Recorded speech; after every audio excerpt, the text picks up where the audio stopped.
In the Middle Ages, Europe was a world ruled by religion. Everyday life was filled with prayers, church bells, and holy rituals.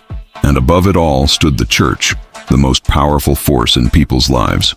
But in the late 11th century, a single speech would send tens of thousands marching to war. Not for land, not for wealth, but for what they believed was the will of God. This is the story of the Crusades, a series of wars fought in the name of faith that would reshape the map, spark cultural change, and leave behind a legacy still felt today. Let's begin in the year 1095. Pope Urban II, the leader of the Catholic Church, stood before a massive crowd in Clermont, France.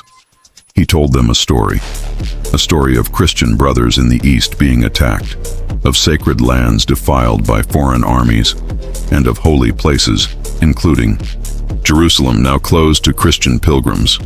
He painted a picture of a land in peril, the Holy Land, where Jesus had walked, now under threat. And then he made a promise. Those who went to reclaim it would be forgiven their sins. To a medieval Christian, this was no small offer. It meant salvation, a guaranteed path to heaven. The response was overwhelming. Thousands shouted one phrase again and again: Deus vult. God wills it. Europe had found a cause. Now let's be clear. This wasn't just about faith. Religion lit the spark, but many other forces fueled the fire. Europe was overcrowded. Populations had grown fast, but farmland and jobs had not.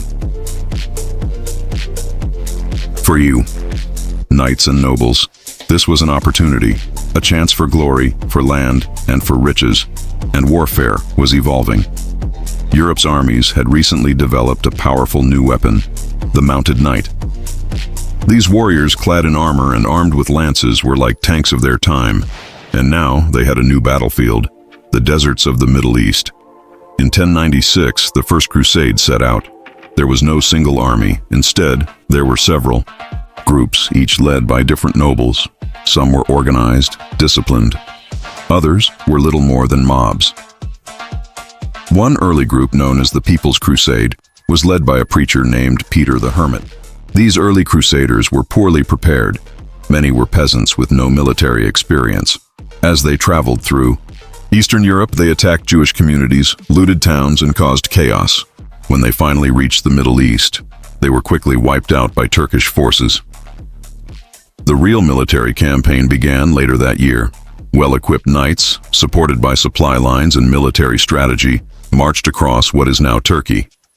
They captured key cities, fought brutal battles, and finally reached Jerusalem in 1099. What happened next shocked the world. The city was placed under siege. For weeks, Crusaders surrounded Jerusalem, cutting off food and water.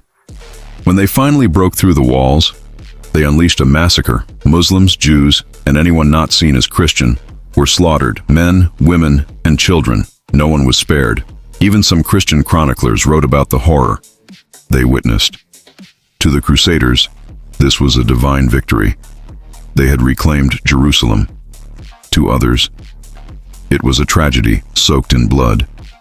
After the conquest, Crusaders set up Christian kingdoms in the region. Places like the Kingdom of Jerusalem, the County of Tripoli, and the Principality of Antioch. These Crusader states were surrounded by Muslim territories and constantly under threat. To defend them, a new kind of warrior emerged: the military orders. Groups like the Knights Templar and the Hospitallers were created. These were men who took monastic vows, but also trained for battle. They were monks, with swords, fighting for Christ, living by strict rules, and often forming the elite forces of Crusader armies. Over the next century, more crusades followed. Some were large and well-organized. Others were chaotic and disastrous. One of the most famous was the Third Crusade, launched after Jerusalem was retaken by a powerful Muslim leader, Saladin. This crusade was led by some of Europe's most famous kings, including Richard the Lionheart of England. Richard and Saladin fought several battles. Both were brilliant commanders, but in the end, Jerusalem remained under Muslim control. The Crusades dragged on for nearly 2 centuries, Crusaders took and lost cities. Alliances shifted. There were even crusades fought in Europe against Christian groups considered heretics, or against enemies of the Pope. By 1291, the last Crusader city in the Holy Land, the port of Acre, fell to Muslim forces. The dream of a Christian-controlled Jerusalem was over, but the Crusades left behind more than just battlefield scars. They had lasting consequences, both good and bad. Let's start with the human cost. Tens of thousands died. Entire communities were wiped out. Jewish populations in Europe were attacked. Relations between Christians and Muslims worsened. But there was another side too. Trade between Europe and the Middle East exploded. European merchants brought back new goods: spices, silks, medicines, and paper. These goods passed through cities, like Venice and Genoa, which became rich trading hubs. Crusaders also encountered advanced science and technology. They discovered Arabic numerals, medical knowledge, and ancient Greek texts preserved by Muslim scholars. These ideas would later help spark the Renaissance, a rebirth of art, science, and learning in Europe. So, in a strange twist, a series of holy wars meant to separate cultures ended up bringing them into contact. Of course, not all influences were peaceful. The Crusades also introduced a dangerous idea: that war could be holy, that violence could be justified in the name of religion. That belief would echo for centuries. Through inquisitions, through colonial conquests, even into modern conflicts. The Crusades were a complex chapter in human history. They were driven by faith, but also by greed and ambition. They brought suffering, but also progress. They united people under a cause and divided them in its aftermath.